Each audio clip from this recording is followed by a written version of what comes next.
haqqında danışacağımız stansiya 1970-ci illərdə açılmış sonuncu stansiyadır. 1989-cu ilə qədər Neftçilər stansiyası Bakının sənaye rayonlarını birləşdirən qovşaq rolunu oynayır.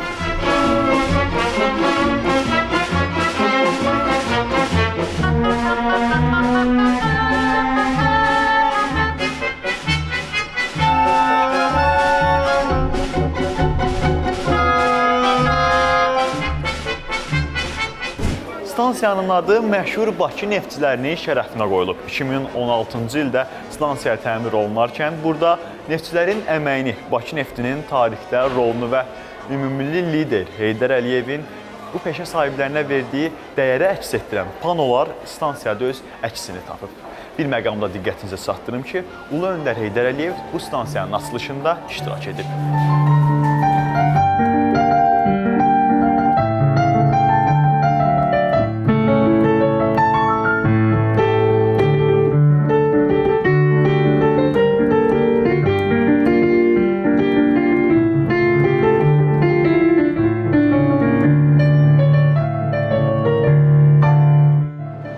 Stansiyada Bakı neftçiləri ilə bağlı panolar çoxdur. Bunları biz divarlarda da görə bilirik.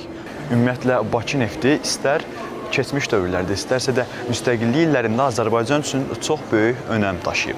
İkinci Dünya müharibəsi zamanı Sovetlər Birliyinin Hitler Almaniyası üzərində qələbə qazanmasında da Bakı nefti xüsusi rol oynayıb.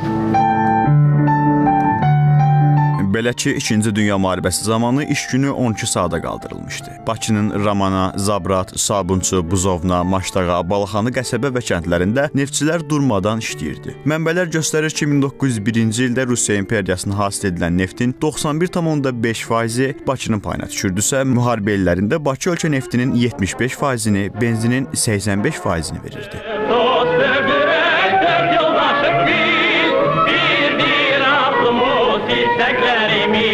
Hər gün suları tən yara-yara bircə gedirik biz buruqlara.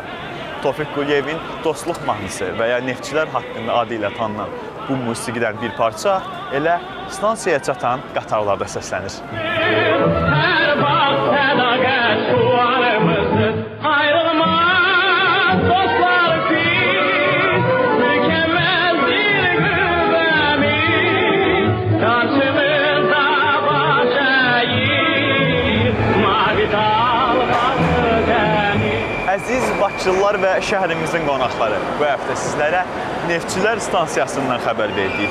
Gələn həftə Xalqlar Dostluğunda görüşərik.